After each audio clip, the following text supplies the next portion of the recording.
বিশ্বজুড়ে পালিত হয় ঈদ আল আধা বা বকরি ঈদ।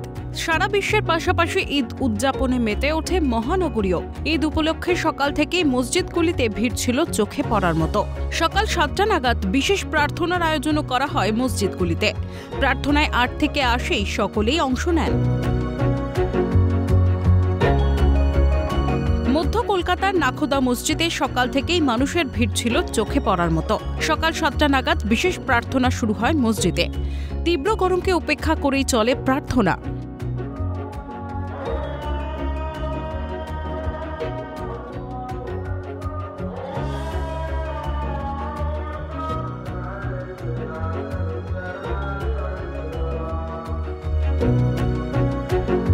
ধর্মতলা সংলগ্ন টিপু সুলতান মসজিদেও সকাল সকাল প্রার্থনায় অংশ নেন প্রচুর মানুষ।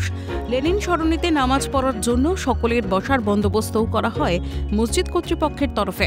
নামাজ পড়া শেষে সকলেই সকলকে আলিঙ্গন করেন। আজ বকরি ঈদ, বিভিন্ন দিকে নানান জায়গায়, কলকাতার বিভিন্ন জায়গায় মসজিদের সামনে প্রেয়ার হচ্ছে, অর্থাৎ নামাজ পড়া চলছে। সেরকমই টিপু সুলতান মসজিদের সামনে সকাল 7টায় লেনিন সরণির ওপরেই নামাজ অনুষ্ঠিত হলো।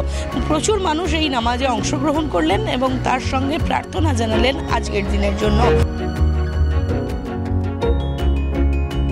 প্রতি বছরের মতো এবছরও রেড রোডে নামাজ পড়ার বিশেষ আয়োজন করা হয়।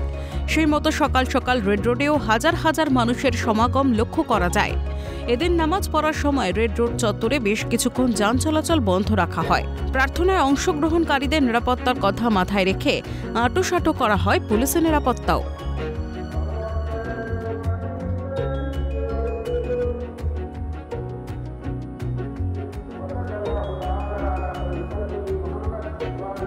নামাজ শেষের রীতি রেওয়াজ অনুযায়ী সমস্ত নিয়ম পালন করে দিনটি উদযাপন করেন ইসলাম ধর্মাবলম্বী মানুষজনেরা। ক্যামেরায় শুভজিৎ গায়েন এবং প্রসন্ন নস্করের সঙ্গে অভিরূপা হাজরা এবং ইন্দ্রনীল ঘোষের রিপোর্ট, ক্যালকাটা নিউজ।